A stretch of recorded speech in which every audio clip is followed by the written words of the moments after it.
Hello friends, ओम श्री गणेशाय नमः। जय श्री कृष्णा। आप सभी का स्वागत है आपके अपने यूट्यूब चैनल पर। फ्रेंड्स, आज हम आपको इस वीडियो में बताने जा रहे हैं वैशाख मास महात्म्य के 14वें अध्याय के बारे में और स्कंद पुराण के अनुसार वैशाख मास महात्म्य की 7वें अध्याय के बारे में। फ्रेंड्स, वीडियो शुरू करने से पहले आपसे रिक्वेस्ट है, अगर आप हमारे चैनल पर नए हैं और आपने अभी तक चैनल को सब्सक्राइब नहीं किया है तो प्लीज सब्सक्राइब कीजिएगा चैनल को, साथ ही प्रेस कीजिएगा बेल आइकन को, जिससे नए वीडियो से रिलेटेड नोटिफिकेशन आपको तुरंत प्राप्त हो सके। और वीडियो पसंद आने पर वीडियो को लाइक और शेयर जरूर कीजिएगा ताकि सभी भक्तों को इस वीडियो का लाभ प्राप्त हो सके। और कमेंट बॉक्स में जय श्री कृष्ण जरूर लिखिएगा। वैशाख मास महात्म सब प्रकार के विघ्नों का नाश करने वाले तथा सारी सृष्टि का पालन करने वाले श्री गणेश जी, ज्ञान की दाता देवी श्री सरस्वती जी तथा सब पुराणों के कर्ता श्री व्यास जी तथा श्री गुरुदेव जी के चरण कमलों में नमस्कार करके भगवान की श्रद्धा और भक्ति रस में डूबे हुए वैशाख मास महात्म्य की कथा कहती हूँ। अध्याय आरंभ। राजा पुरुयशा को भगवान का दर्शन और उनके द्वारा भगवत स्तुति और भगवान की वरदान से राजा की सायुज्य मुक्ति। श्रुतदेव जी कहते हैं, परमात्मा भगवान नारायण 4 भुजाओं से सुशोभित थे। उन्होंने हाथों में शंख, चक्र, गदा और पद्म धारण कर रखे थे। वे पीतांबर धारण करके वनमाला से विभूषित थे। भगवती लक्ष्मी तथा एक पार्षद के साथ गरुड़ की पीठ पर विराजित थे। उनका दुस्सह तेज देखकर राजा के नेत्र सहसा मुंद गए। उनके सब अंगों में रोमांच हो आया और नेत्रों से अश्रुधारा प्रवाहित होने लगी।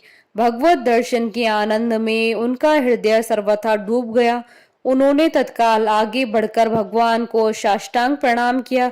फिर प्रेम विहल नेत्रों से विश्वात्म देव जगदीश्वर श्री हरि को बहुत देर तक निहार कर उनके चरण धोए और उस जल को अपने मस्तक पर धारण किया। उन्हीं चरणों की धोवन रूपा श्री गंगा जी ब्रह्मा जी सहित तीनों लोकों को पवित्र करती है। तत्पश्चात राजा ने महान वैभव से बहुमूल्य वस्त्र, आभूषण और चंदन से हार, धूप, दीप तथा अमृत के समान नैवेद्य के निवेदन आदि से एवं अपने तन, मन, धन और आत्मा का समर्पण करके अद्वितीय पुराण पुरुष भगवान विष्णु जी का पूजन किया। पूजा के बाद इस प्रकार स्तुति की, जो निर्गुण, निरंजन एवं प्रजापतियों के भी अधीश्वर हैं, ब्रह्मा आदि संपूर्ण देवता जिनकी वंदना करते हैं, उन परम पुरुष भगवान श्री हरि को मैं प्रणाम करता हूँ। शरणागतों की पाप राशि का नाश करने वाले आपके चरणारविंदों को परिपक्व योग वाले योगियों ने जो अपने हृदय में धारण किया है, यह उनके लिए बड़े सौभाग्य की बात है। बढ़ी हुई भक्ति द्वारा अपने अंतःकरण तथा जीव भावकों को भी आपके चरणों में ही चढ़ाकर वे योगी जन उन चरणों के चिंतन मात्र से आपके धाम को प्राप्त हुए हैं। विचित्र कर्म करने वाले आप स्वतंत्र परमेश्वर को नमस्कार है। साधु पुरुषों पर अनुग्रह करने वाले आप परमात्मा को प्रणाम है। प्रभु, आपकी माया से मोहित होकर मैं स्त्री और धन रूपी विषयों में ही भटकता रहा हूँ। अनर्थ में ही मेरी अर्थ दृष्टि हो गई थी। प्रभु विश्वमूर्ते, जब जीव पर आप अनंत शक्ति परमेश्वर की कृपा होती है तभी उसे महापुरुषों का संग प्राप्त होता है, जिससे यह संसार समुद्र गोपद के समान हो जाता है। ईश्वर, जब सत्संग मिलता है तभी आप में मन तथा बुद्धि का अनुराग होता है। मेरा समस्त राज्य जो मुझसे छिन गया था, वह भी आपका मुझ पर महान अनुग्रह ही हुआ था, ऐसा मैं मानता हूँ।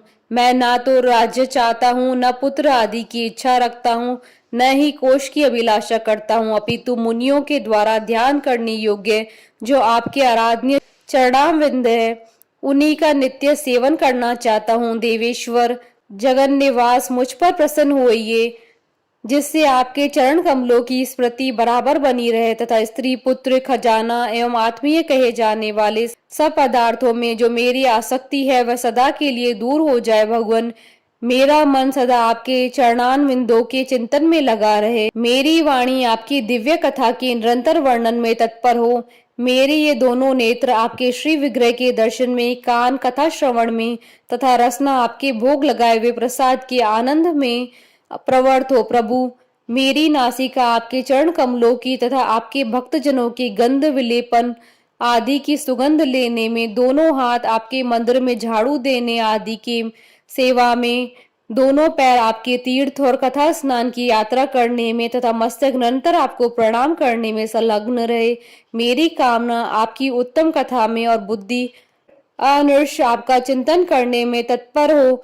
मेरे घर पर पधारे हुए मुनि योगों द्वारा आपकी उत्तम कथा का वर्णन तथा आपकी महिमा का गान होता रहे और इसी में मेरे दिन बीते। विष्णु एक क्षण तथा आधे पल के लिए भी ऐसा प्रसंग न उपस्थित हो जो आपकी चर्चा से रहित हो। हरे, मैं परमेष्टि ब्रह्मा का पद, भूतल का चक्रवर्ती राजा और मोक्ष भी नहीं चाहता हूँ, केवल आपके चरणों की निरंतर सेवा करना चाहता हूँ, जिसके लिए लक्ष्मी जी तथा ब्रह्मा शंकर आदि देवता भी सदा प्रार्थना किया करते हैं।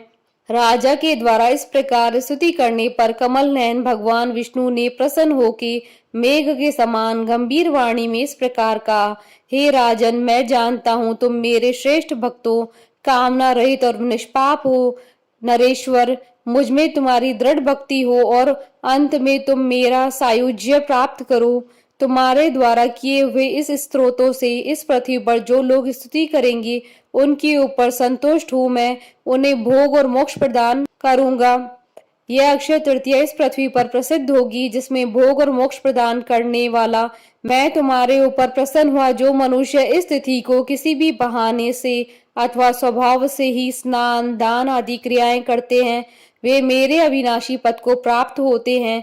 जो मनुष्य पितरों के उद्देश्य से अक्षय तृतीया को श्राद्ध करते हैं, उनका किया हुआ वह श्राद्ध अक्षय होता है। इस तिथि में थोड़ा सा भी जो पुण्य किया जाता है उसका फल अक्षय होता है। नृपश्रेष्ठ, जो कुटुंबी ब्राह्मण को गाय दान करता है, उसके हाथ में सब संपत्तियों की वर्षा कराने वाली भुक्ति और मुक्ति भी आ जाती है। जो वैशाख मास में मेरा प्रिय करने वाला धर्मों का अनुष्ठान करता है, उसके जन्म मृत्यु जरा भय और पापों को मैं हर लेता हूँ।